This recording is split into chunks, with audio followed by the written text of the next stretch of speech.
이강민의 잡지사 9월호 18번째 페이지. 이번 추석 휘영청 둥근 달 아래 강강술래를 하게 된다면 이 두 분의 손을 꽉 붙잡고 싶네요.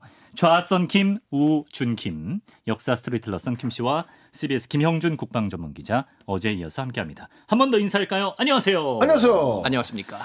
자, 이번 주에 추석 연휴도 있습니다만 잡지사 창립 1주년 주간 아니겠습니까? 오늘이 9월 26일 드디어 이강민의 잡지사가 창립 1주년을 맞게 되었습니다.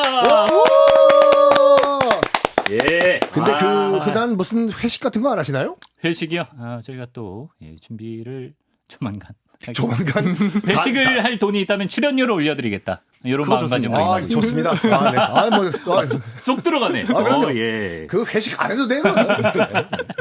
자, 무엇보다 이제 애독자 여러분의 지난 1년간의 성원에 진심으로 감사드리고요. 그래서 저희가 약간 돌떡 돌리는 느낌으로 애독자 보온 이벤트를 하고 있는데 오늘도 잡지사의 개국공신이자 일선발 썬킴 씨께서 이벤트 참여 방법 소개해 주시겠습니다. 자, 귀 좀 끝 세우시기 바랍니다. 잡지사 창간 1주년 기념 잡지사가 쏜다.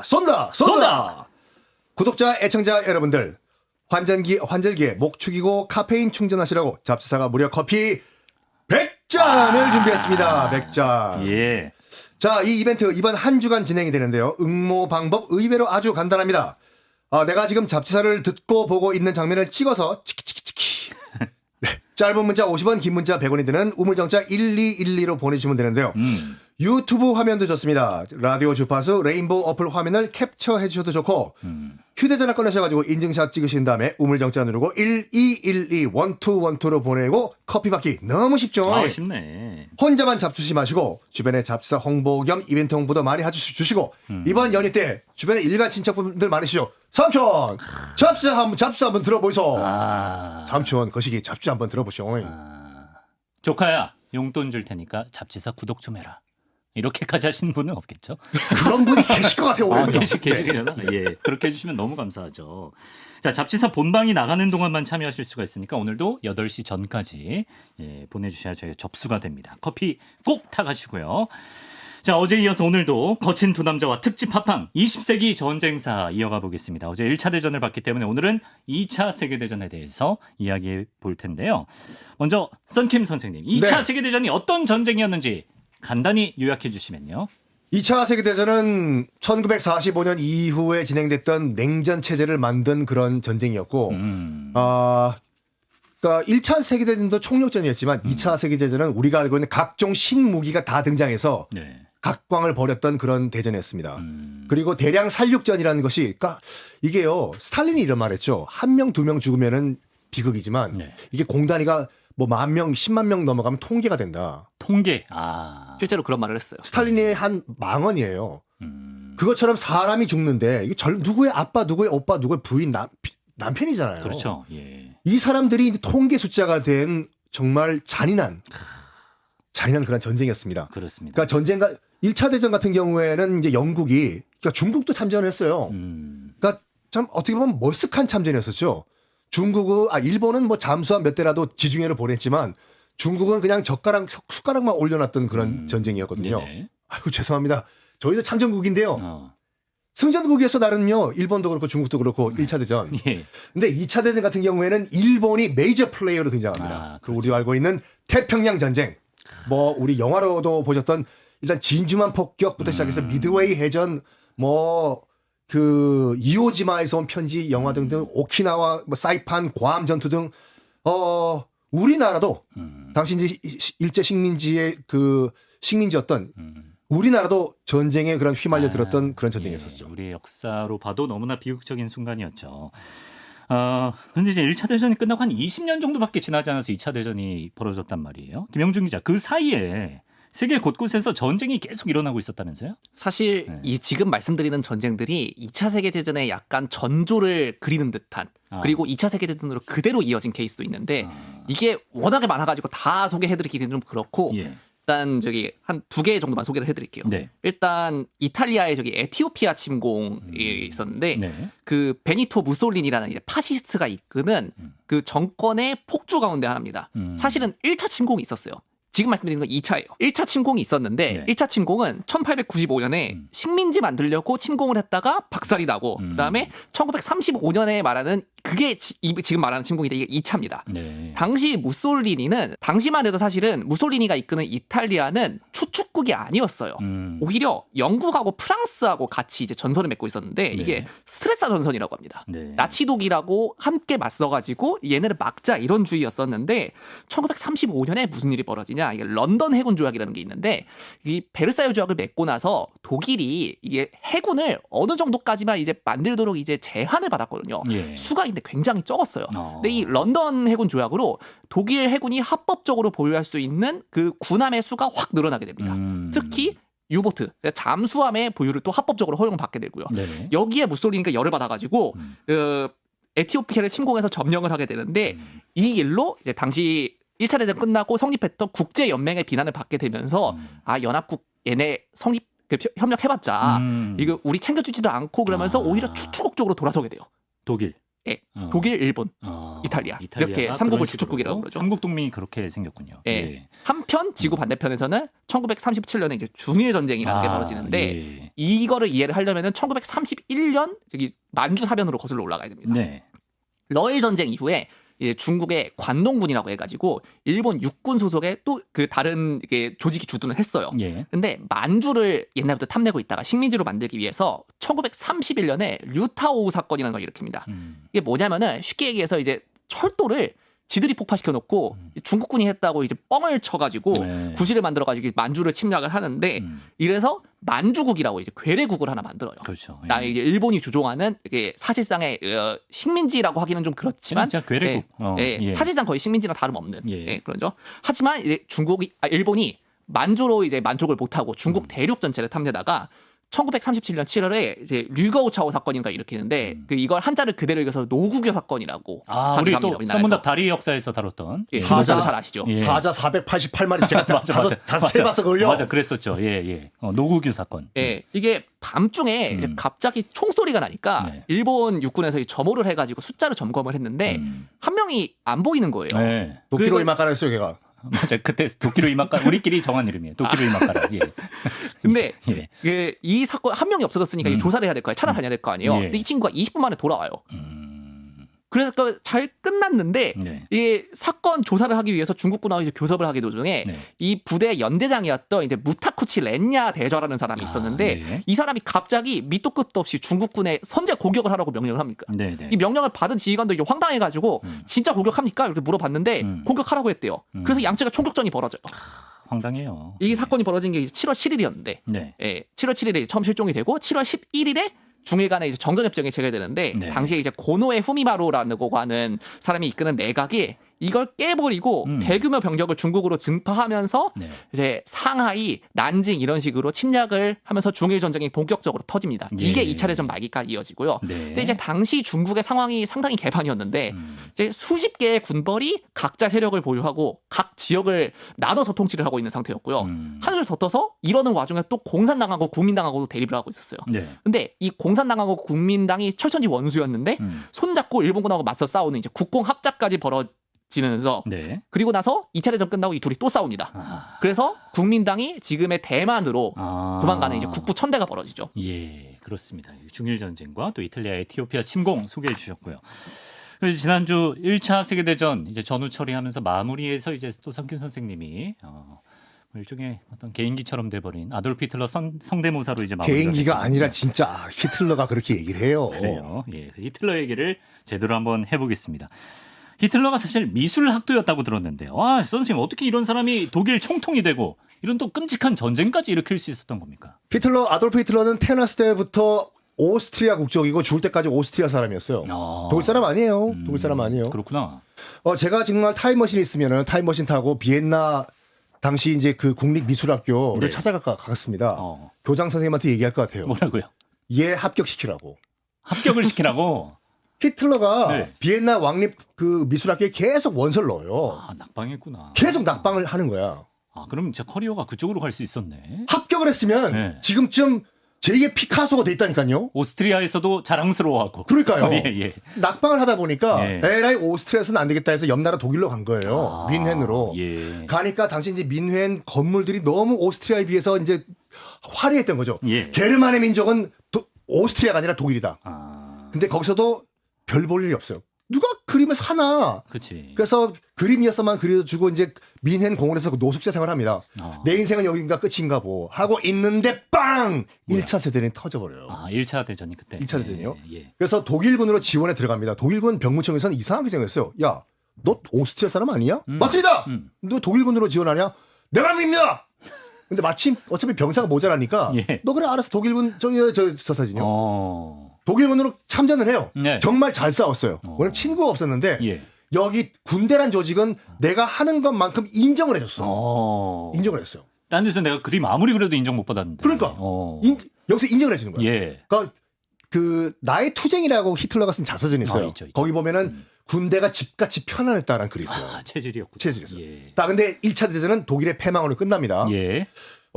당시 이제 그 독일 제국이 무너지고 바이마르 공화국이라고 말이 공화국이지 의원 내각제 정당이 50개예요. 그래요. 예. 완전 개판이었는데 이때 독일 군부가 각 정보 담당 병사들을 각 정당에 보내요. 가서 뭐 하는지 염탐하고 오라고. 예. 히틀러도 보내요. 독일 노동자당에 보내요. 음. 가서 무슨 소리 하는지 조용히 하고 듣고 마오라고. 예. 그래서 사복을 입고 히틀러가 그 호프집에 가서 예. 뒤에 적습니다. 뭐라고요? 그 독일 노동자당 당원들이 무슨 얘기하는지. 예. 근데 하는 얘기가 아유 우리 독일 민족은 원래 이렇게 뭐 루저야. 원래 우린 질 팔자밖에 안 됐어. 이 소리를 듣고 원래 조용히 있어야 되는 예, 첩자인데 예. 그치. 격분한 거야. 뭐야? 당신 같은 사람들 때문에 독일이 지구야. 그러면서 첫 연설합니다. 라또라지사마라또 다시 도레칠란드라. 패배주의에서 벗어나라. 그러니까 이 뜻이군요. 그거를 예. 안톤 드렉슬이라고 하는 그 독일 노동자 당수가 본 거예요. 예. 너무 연설을 잘하잖아. 이리 와보고 너 혹시 입당할 생각 없냐고. 됐다고 난 너희들하고 안 논다고. 됐다고도 그렇게 성질을 확 냈나요? 집에 가서 보니까 예. 태어나서 처음으로 민간인한테 인정을 받은 거예요. 그래? 나 정치 한번 해볼까? 갑자기 감동. 해서 바로 군복 벗고 이제 그 민간 전역한 다음에 예. 독일 노동자당에 들어갑니다. 여기서부터 이제 독일 정치인의 길을 걷는데 네. 1923년도에 한번 무리수를 넣어요. 무리수. 바이마르 공화국 개판이잖아요. 네. 내가 무력으로 구테타를 일으키고 집권하자. 해서 바이마르 민헨 구테타를 일으켜요. 근데 보통 구테타를 일으키면 전선 다 끊어야 되잖아요. 전기선 끊고 전화선 끊고 안 끊어요. 그래서 갇혀있던 민헨 주정부 관리들이 밖에 SOS를 신 거예요. 지금 예. 히틀러라는 애가 지금 구테타 일으켰다고. 아이고. 예. 지원군이 와서 바로 진압이 되고 히틀러는 법정했습니다. 아. 원래들은 반역죄로 사형을 받아야 돼요. 그럴 것 같은데. 예. 그렇죠. 예.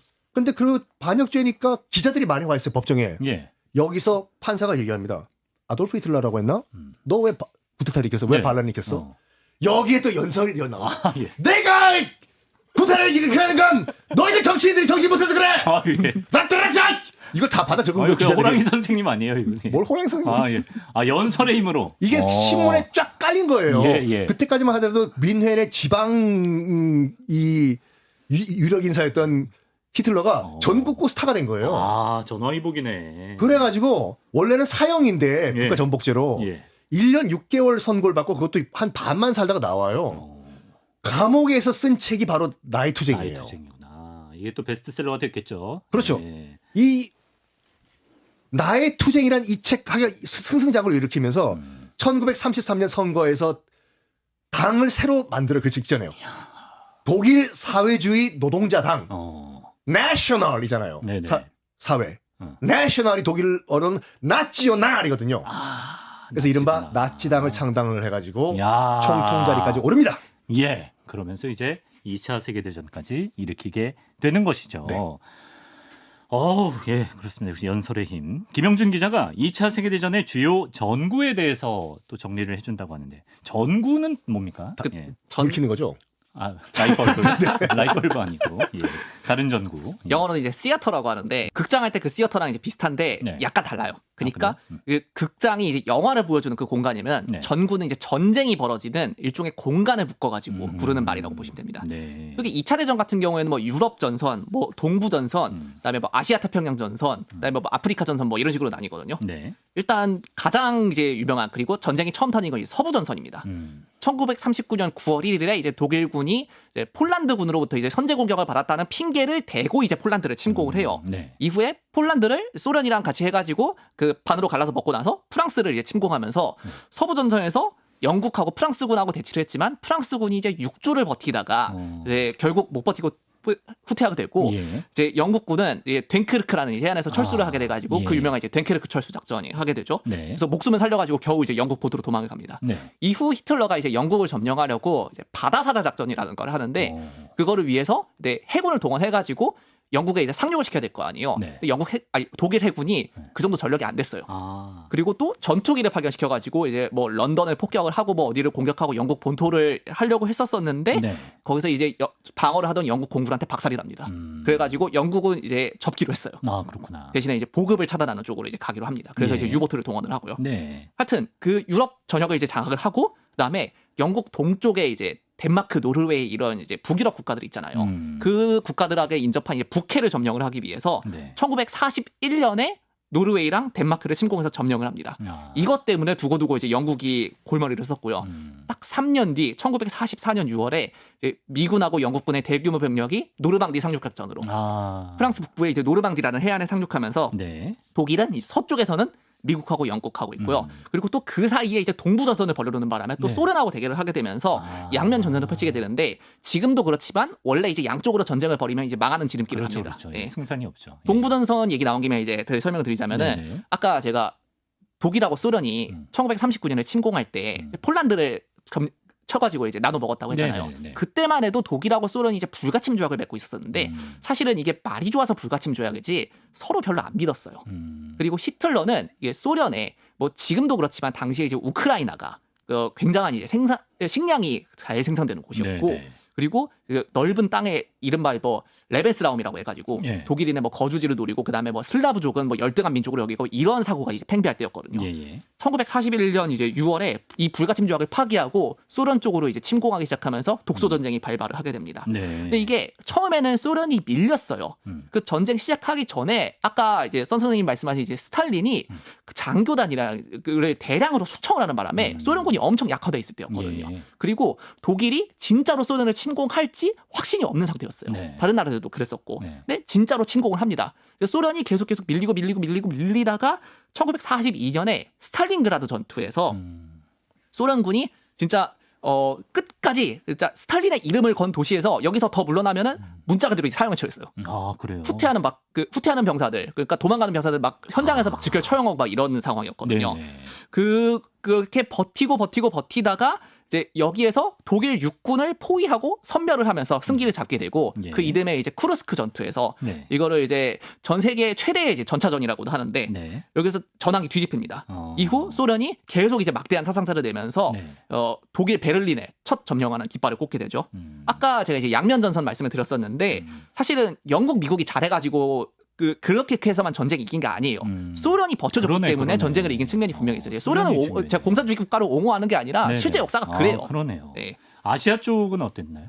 그 중일 전쟁의 개전 과정은 제가 아까 설명드렸으니까 넘어가고 일본은 이제 원래 중국을 호시탐탐 노리고 있었거든요. 그래서 뭐 만주사변 중일 전쟁 시작해가지고 중국 전체를 이제 먹으려고 했었어요. 네.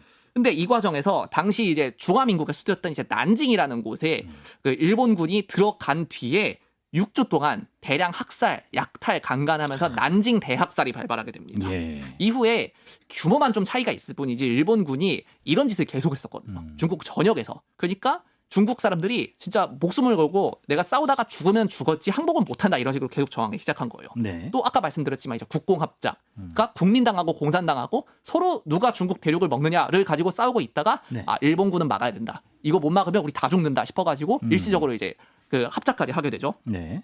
또 연합국도 이제 중국을 지원을 하게 되거든요. 이 과정에서 미국이 이제 공군 파일럿들을 제대시켜가지고 용병 같은 형식으로 중화민국 공군력을 지원해주는 이제 플라잉 타이거즈라는 부대를 만들어가지고 보내요. 네. 그러는 과정에서 그 태평양 전선에서 좀 이따 설명을 드리겠지만 갈수록 이제 일본이 미국에서 밀리면서 중국에서도 마찬가지로 이제 계속 패색이 짙어지게 되죠. 그리고 1945년 8월 히로시마와 나가사키에 원폭이 터져지면서 무조건 항복을 하게 됩니다. 자, 그러면 이제 태평양 전선이 어떻게 시작됐는지가 문제인데 네네. 1941년 12월 8일 뭐 일본 측에서는 뭐 미국의 뭐 석유 뭐 봉쇄가 어떻고 뭐 이런 얘기를 하는데 뭐 침략한 입장에서 다 부질없는 얘기고요. 어쨌든 일본군이 이제 진주만 기습 공격에 성공을 합니다. 네. 그리고 이제 이른바 이제 남방 작전이라고 해가지고 그동안 이제 서구 열강이 가지고 있던 그 동남아시아 식민지들을 이제 다 점령하기 시작하거든요. 우세를 취하는 듯 했지만 1942년 제가 전에 항공모함 얘기할 때 말씀드렸던 이제 미드웨이 해전에서 네. 일본 해군 항공모함 4척이 한 방에 날아갑니다. 그리고 이듬해 이제 솔로몬 제도라는 곳에서 벌어진 이제 과달카날 전투에서 일본의 항공 전력이 이제 대규모로 소모되게 돼요.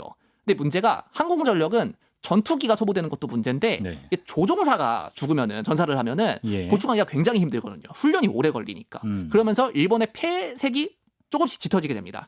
이후로 이제 영국과 미국 그리고 일본의 소모전이 2년을 간 끝에 일본은 미국에 비해서 당시 미국 공업력이 세계 최강이었거든요. 예. 근데 일본은 여기에 버티지 못하는 상태에서 네. 뭐 오키나와 이오지마 이런 곳까지 점령을 당하다가 원폭 투하로 인해서 일본이 항복하면서 예. 전쟁이 다 끝나게 됩니다. 아, 그렇습니다.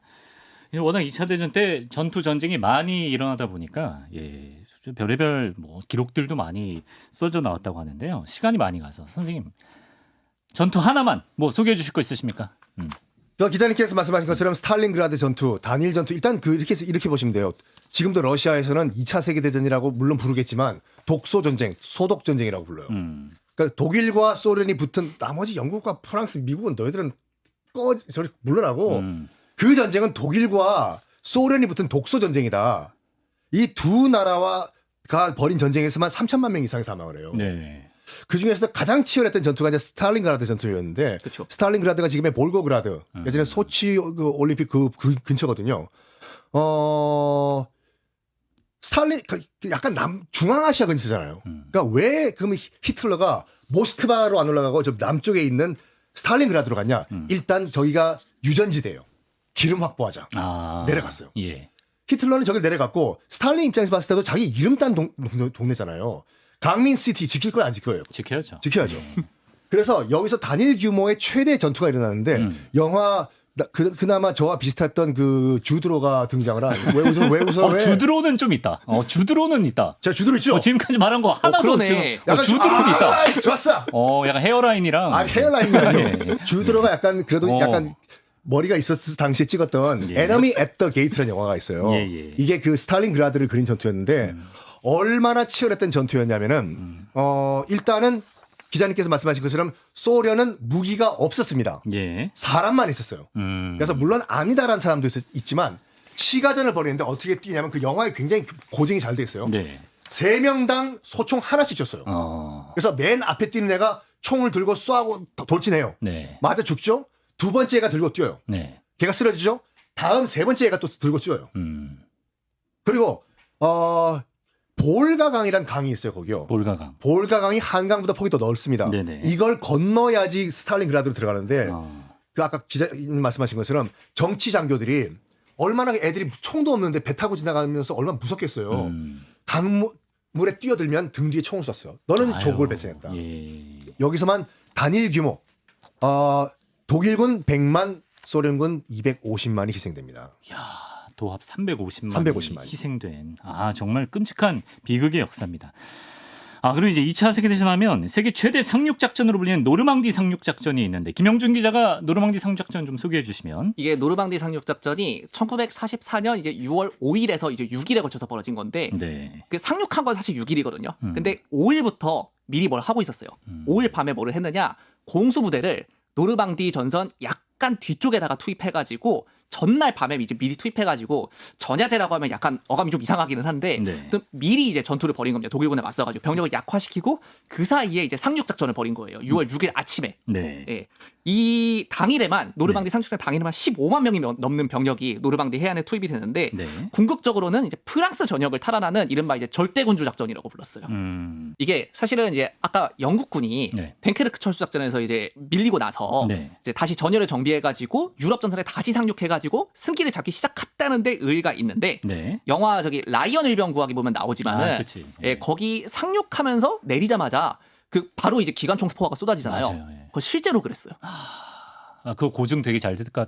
엄청 고증이 잘 된 부분이고 그만큼 그 작전 지형이 굉장히 이제 끔찍했다라는 그런 과정을 그리고 있고 또 아까 제가 공수부대가 이제 미리 낙하를 했다 그런 말씀 드렸었잖아요. 네. 이건 이제 HBO에서 2001년인가 2년에 만들었던 이제 미니 시리즈 밴드 오브 브라더스를 보면 잘 나옵니다.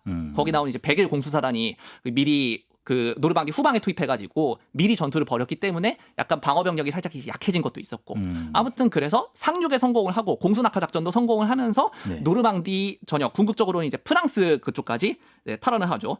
원래 상륙 작전 자체는 이제 해왕성 작전이라는 게 공식 명칭인데 네. 대체로 그냥 노르망디 상륙 작전이라고 부릅니다. 그리고 또 여기서 나온 말이 하나 있는데 이제 D-Day라는 말 있잖아요. D-Day. D-Day라는 거는 원래 6월 6일 그러니까 이 작전 개시일을 D-Day라고 불렀어요. 근데 이 작전이 성공을 거두고 유명해지면서 네. 관용구가 된 겁니다.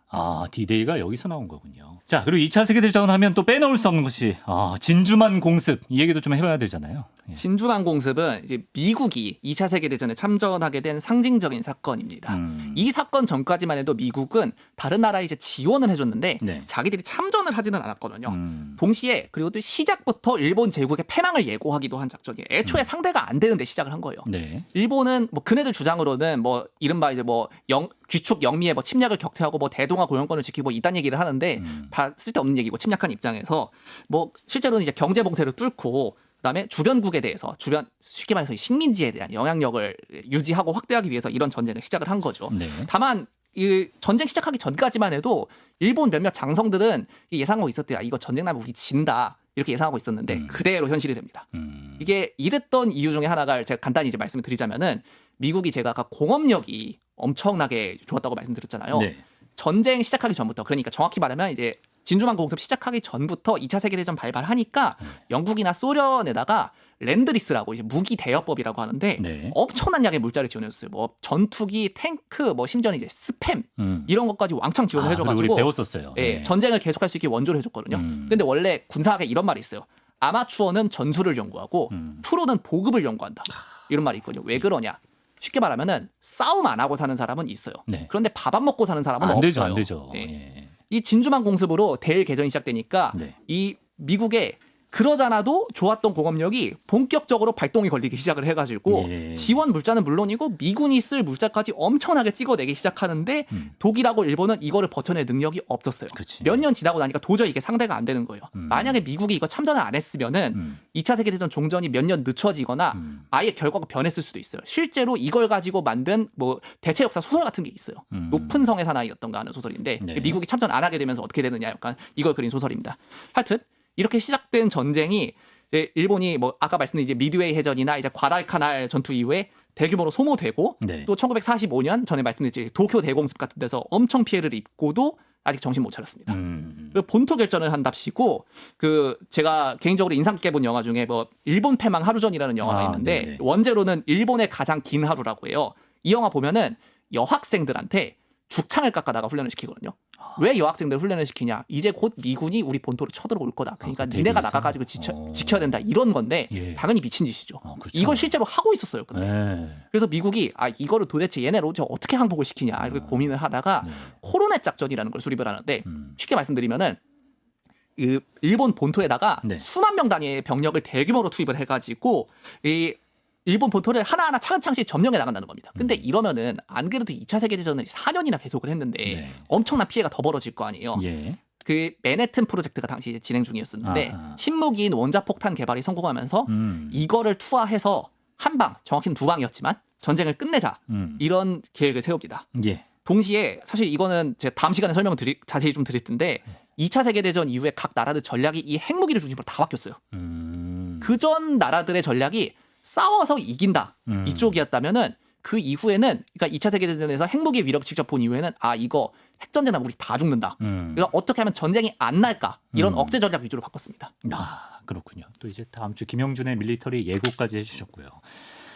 김영준의 밀리터리를 꾸준히 보신 분들은 알겠지만 2차 대전을 계기로 또 새로운 무기가 엄청 많이 등장했습니다. 항공기, 군함, 전차 등등등등 등장했는데 김영준의 밀리터리를 정주행 보시면 될 것 같고요.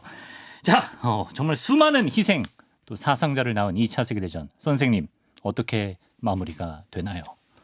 히틀러가 지하 벙커에서 권총 자살하면서 일단 유럽 전선의 전투는 끝납니다. 그 방금 우리 기자님께서 말씀하신 것처럼 독일 패망 D1이에요. 노르망디 상륙에 성공한 영국과 프랑스와 미국 연합군은 서쪽에서 동쪽으로 들어오고 예. 이제 동쪽에서 서쪽으로는 악에 바친 소련군이 들어오는데 네. 소련군은 그러니까 이게 있어요. 1차 대전 때 말씀드린 것 같이 영국, 프랑스, 미국군은 정말 와인 마시면서 와 파티하면서 와요. 그 정말로 와 우리가 해방군입니다. 오오오오 이런 식으로. 네네. 근데 저쪽 서쪽에서 동쪽에서 서쪽으로 들어오는 소련군은 진짜 악에 바쳐서 들어왔어요. 왜냐하면 스탈린그라드에서 죽은 내 형제 그치. 복수하자. 네. 그래서 무조건 우리가 미군보다는 소련군이 먼저 베를린 들어가야 된다. 예. 그러니까 러시아에서 달려가요. 그 청해야 작전이라고 해서 초토화 작전. 독일에 관련된 건 다 죽이고 다 박살내고 다 철도 끊고 들어간다. 히틀러가 이런 얘기했어요. 아무리 봐도 지금 미군보다는 소련군이 먼저 베를린에 들어올 것 같다. 그래서 베를린이 소련군에 점령당하기 며칠 전에 예. 자기 부인이 애인이죠. 에바 브라운과 시청에서 결혼식을 올려요. 자기가 그렇게 많이 죽여놓고. 결혼한 다음에 합법적 부부가 돼요. 예. 그런 다음에 자기가 키웠던 그 샤파트 애견이 있거든요. 네네. 청산가리를 먹여고 죽여요. 그리고 이 말을 합니다. 어차피 이게 살려두면 소련군에게 먹힌다고. 그렇지. 차라리 내 손을 죽이겠다. 그리고 두 사람 뭐 공식적으로 알려진 거는 일단은 히틀러가 에바 브라운에게 청산가리를 주고 예. 자기도 먹고 이제 그 생을 마감합니다. 네. 이러면서 이제 유럽에서의 전쟁은 끝났고 네. 히틀러가 전 세계 최초로 동물 보호법 만든 걸 아시죠? 저 그 말씀하실 줄 알았어요. 예, 전 세계 이색법, 소문납도 정주행하고 오시기 바랍니다. 예, 2차 세계대전 이후에 정말 오랜 시간 세계를 지배한 제국주의와 또 유럽의 식민 제국들 완전히 이제 몰락하게 되고 한편에서는 또 유엔이라는 새로운 국제기구가 등장하기도 하죠. 자, 이 정도로 오늘 마무리를 해야 될 것 같습니다. 잡지사 1주년 특집으로 함께한 20세기 전쟁사, 세계 1, 2차 대전에 대해 어제와 오늘 알아봤습니다.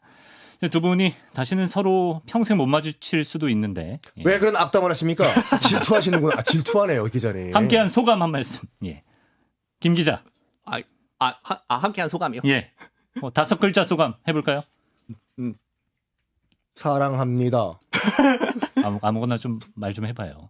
선생님이 좀 먼저 좀 해주세요. 선생님, 예, 5글자 소감. 5글자라기보다 저는 예. 그런 제약에 구애받지 않습니다. 예. 저는 앞으로 기자님과 이 인연이 앞으로 쭉 나가가지고 제2의 방송 대상을 타지 않을까 라는 예측을 해봐요. 썬킴 준킴의 무기여 자리 거라 진짜 지금 생각하시는 거예요? 그렇죠. 그 이름도 해밍웨이라고 이제 필명 하나 쓰세요. 알겠습니다. 아니 해밍웨이 선생님의 명성에 이제 제가 누가 되지 않을까 싶어가지고. 그렇습니다. 김영준 기자 아무 말이나 한마디 하시죠. 저도 뭐 역사 사실 인류 역사가 전쟁의 역사라는 말이 있는데 역사를 다루고 또는 이제 또 저는 전쟁을 또 연구하는 사람으로서 이렇게 돼가지고 영광입니다. 제가 영광입니다. 이분도 이제 좀 싫지 않은 눈치네요. 예, 함께 두 분 앞으로 잘 질투하세요 지금 편집장님. 아니. 잘 되시기 바랍니다. 이게 뭐야? 자, 오늘 좋은 날이에요. 예, 1주년 특집 함께했고요. 지금까지 역사 스토리텔러 썬킴 씨, CBS 김영준 국방 전문 기자와 함께했습니다. 두 분 말씀 고맙습니다. 네, 감사합니다. 감사합니다.